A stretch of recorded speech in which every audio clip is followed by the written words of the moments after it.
scrutiny.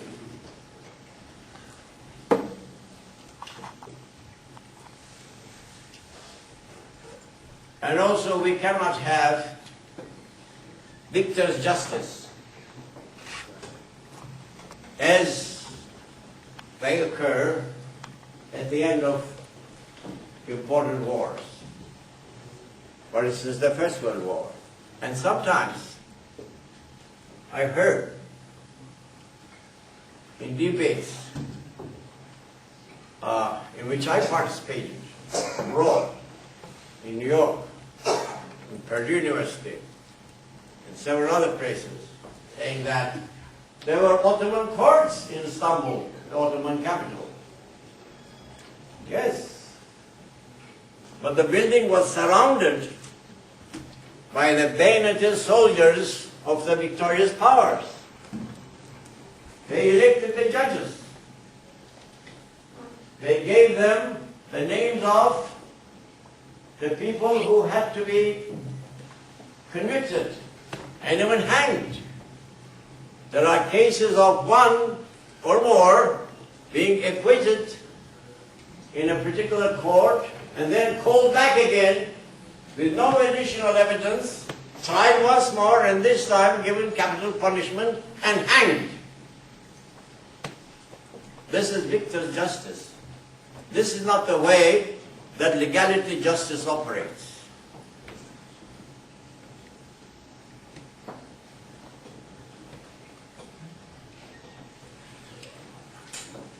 If we had an international criminal court, as we now have, an international criminal court that was established in the year 2002 on the basis of the Rome Statute of 1998. If we had a court like this, whose judges were elected and also whose public prosecutors are elected with the secret votes of those who formed that court,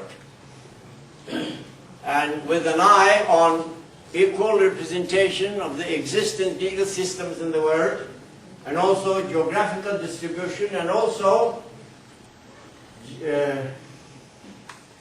equity, equality between men and women candidates. In that court now there are 7 lady members, women members. Now, if we had a court like that, which is as international and moreover supranational as you can get, and some powerful countries in the world are trying to bring its authority down, let me warn you.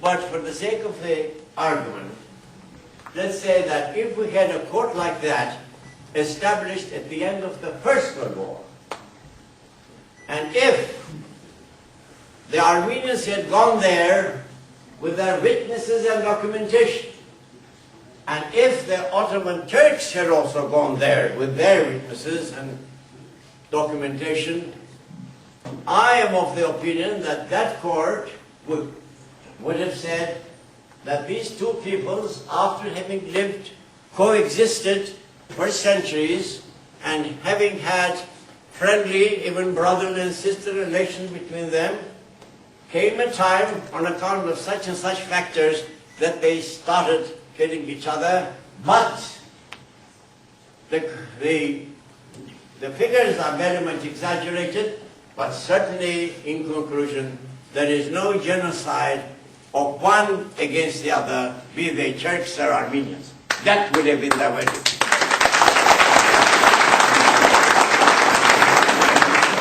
But there was no court like that.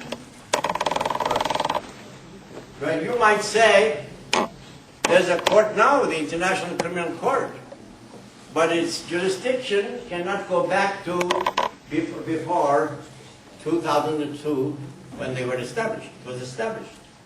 They can't look up cases like that. If they can go back in history, then some other people will apply to the same court and say, what about us? The original inhabitants of the American continent. They'll know that. The African Americans will go there. And many others. And they say we can start only with the year 2002. Now you might say there was a Nuremberg and the Tokyo Court, and especially the Nuremberg Court took several progressive steps and developed international criminal law, and this has to be acknowledged. For instance, some of the Germans who were put on trial, they tried to defend themselves on the basis of such an argument. They said, we received orders from our superiors. And the decision of the court and their position were that even if you receive orders from your superiors, you have to decide on the basis of what you know to be right or wrong, and be able to tell your superior that I'm not going to carry on this order. And if you do, then you'll have to explain yourself for this. Of course, there were certain progressive principles that were laid down in Nuremberg. But I want to underline something else, some other facts. Who were put on trial there? Only the Germans. In Tokyo, only the Japanese. Granted that they committed crimes, no doubt, and they had to be punished. And who were the judges? Generals of the victorious powers. Americans, Soviets, British, and French. Yes, Goering's Luftwaffe had bombed the civilian centers in London. But also German civilian centers were as well bombed. In the Turkish trials, no Armenian was ever put on trial. Not even those who killed, as the British source says, 120,000 Turks and other Muslims at the beginning of the war, when Turkey was involved only in yet mobilizing its troops. Actual war had not yet started. And the British source says, that important British source, that 120,000 of those were killed by Armenians. At no time were they put on trial, and no Armenian was convicted. You couldn't do it, because the other side won the war. And when the British, at the end of the war, forced the Ottoman archives to be opened, and legally we have to open the archives, because there's a special article in the General Versailles Treaty and also in the 7th Treaty saying that the defeated parties will open their archives to the perusal of the victorious parties, and we did.